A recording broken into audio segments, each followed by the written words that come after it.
So when it comes to helping entrepreneurs overcome fear, trust their intuition, and create businesses aligned with their purpose, today's guest is leading the conversation. He is an author, speaker, and spiritual life and a business coach. Please give a warm welcome to the amazing Cassandra Rosa. Thank Welcome to our you. show. Thank you so much. Thank you. So, the first question to you is uh, can actually chasing your dream ruin your mental health? I don't know if you would say chasing your dream, but I think that there can be a side effect of doing so. I have this thing I call destination syndrome in my business when you're so Mhm. obsessed with getting to the goal that you wait to feel happy, successful, at peace, free. And that can have a negative toll on your mental health because you might not be enjoying the moment. You may be caught up in hustle culture, and That's that true. has a lot of negative side effects, right? Because you're waiting. It's like this waiting, and if things aren't happening fast enough or easy enough or according to plan, it can really affect your mental health. So what I found to help mitigate destination syndrome, as I call it, is really looking to focus on embracing the journey, looking at the small wins, and really feeling successful, happy, at peace every step of the way. Yeah, that's very important. It's not about like I am going to be happy when I reach there. It's like enjoying Yes. the journey, and that way you will be able to keep your mental peace and also stick to the end goal. Yes. And be in the state of Yeah. joy every step of the way. Okay. Yeah.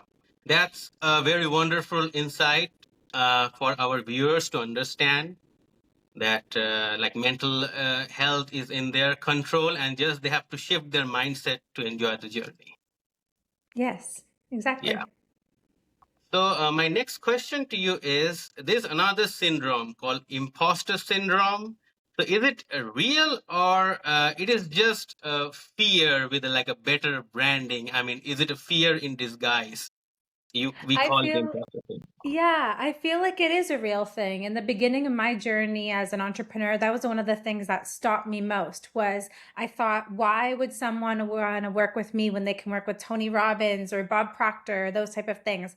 I felt like an imposter because I didn't have all of these amount of followers or money or amount of clients as people did. So I felt like I was an imposter talking about success on social media when I didn't feel as Mhm. successful as them. So I think imposter syndrome, it encompasses a lot of different fears, like you were saying, in comparison to other people and not feeling good enough or worthy enough or embodying your expertise. But I feel like it is something that is very true for a lot of people.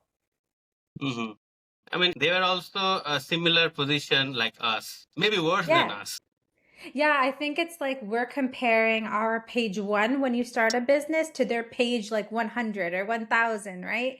Like Mhm. comparing social media pages, but you're not comparing apples and orange, like you're comparing apples and oranges instead of apples and apples at that moment in time. So I think having that realization in itself is very freeing as well, and giving yourself permission to remember that they started where you started at 1.2, even though you're not witnessing that in this moment in time.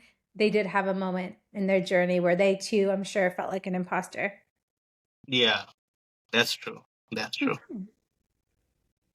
Now, moving on to the next question, we often hear from manifestation coaches and experts who like teach the law of attraction that doubt often blocks the law of attraction. But I mean doubt is normal. Isn't doubt a natural part of chasing anything big dreams?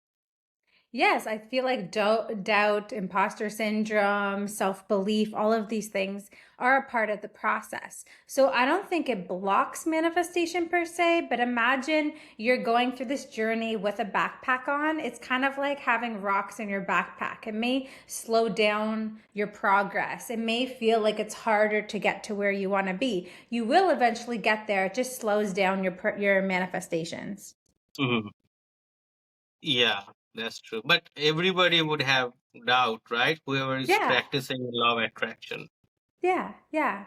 And I Yeah, think it's really important when you're going through that doubt to really get to the bottom of that. Like what you resist persists. So that's looking at the right. things that are holding you back and addressing them so you don't have to carry so much weight on your path. Yeah, that's true. I've also seen if you try to fight the doubt too much, it also increases. Yes, yes, Yeah, yeah. exactly. So it's better to just like, I mean, let it sit there for a while. It will disappear automatically, correct? As you are Well, I taking am the one of the action. philosophy of like looking at your subconscious mind, doing things Hmm. like neurolinguistic programming, child healing, parts work to understand why you're doubting yourself so much. Because I have a Hmm. little bit of a psychology background too, and your subconscious beliefs really form when you're a child, from when you're Hmm. born till about 7 years old. Some research says 13 years old. Yeah, So the way that you're operating now as an entrepreneur, as a spiritual being having a human experience, is really influenced by those past beliefs. So you can put on these band aid solutions, but it's really important to get to the root by doing the deep healing work. yeah, that's true. Yeah. Now, this question is almost connected to the law of attraction that we often use affirmations. So, does it actually rewire our mind and brain affirmations, or they are just a wishful thinking? Like, for example, you are doing affirmations, you're repeating something, but in the mind, you are believing something else. I mean, how the affirmation helps actually? Yeah, I think affirmations are a powerful tool. I say them every single day. But imagine that self growth is like a beautiful ice cream sundae, right? The Hmm. affirmations are the cherry on top. All the ice cream and the sprinkles and the sauces and all those things are all these different tasks and tools that you use to work on things on the subconscious level. So, kind of like what Hmm. I was saying earlier, like neurolinguistic programming, inner child healing to understand what were the traumatic or difficult parts from childhood that you're healing and growing, right? Doing parts worth looking Hmm. at the different parts of yourself that are being triggered in the present moment. That deep work is the ice cream, it is the sundae. So the Hmm. affirmations are just an addition to that of like keeping yourself positive, like starting to picture these types of ways and thought coming into your existence. So it's the Yeah. cherry, it's not the sundae in the healing journey. Yeah, yeah, that's true. I mean, it will really help the audience to understand like how to connect law of attraction with affirmation.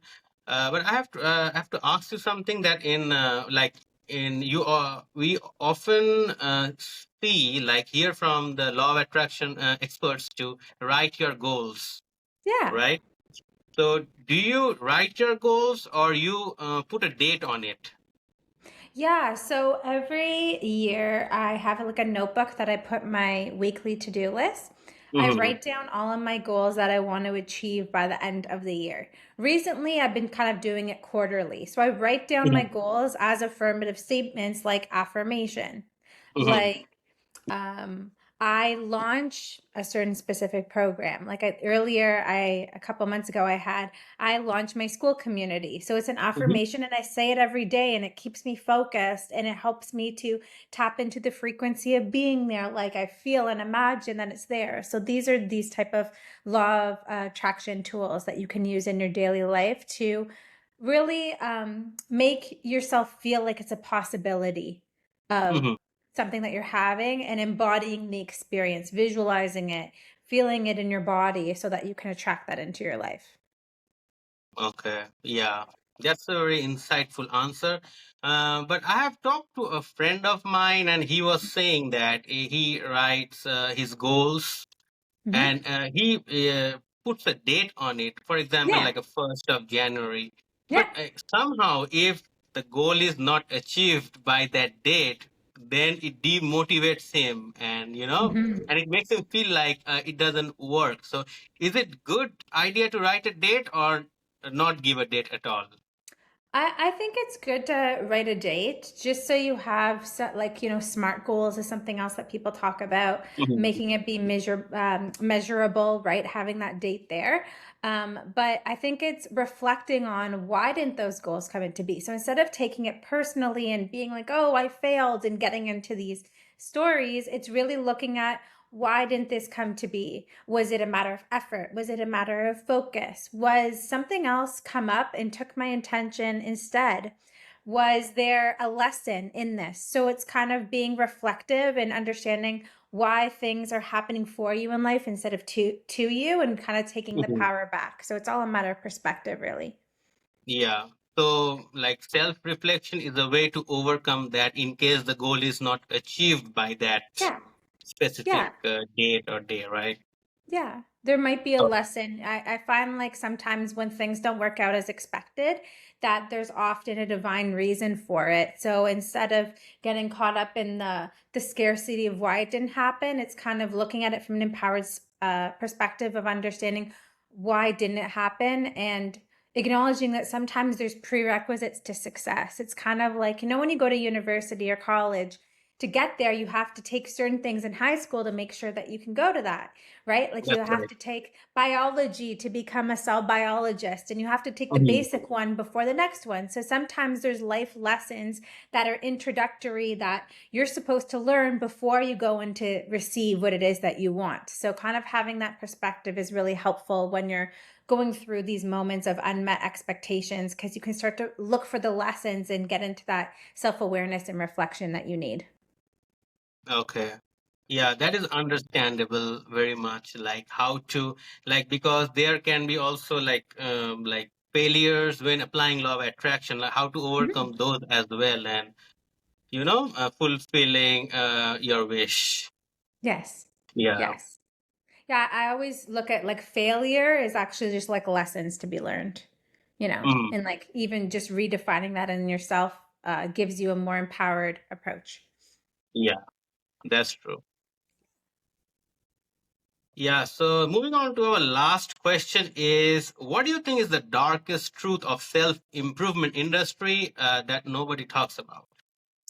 I feel like sometimes in marketing, there can be this kind of guru type of marketing of like, oh, you need to work with me because I'm so much further ahead of you and get the life that I have by doing exactly what I did type of approach.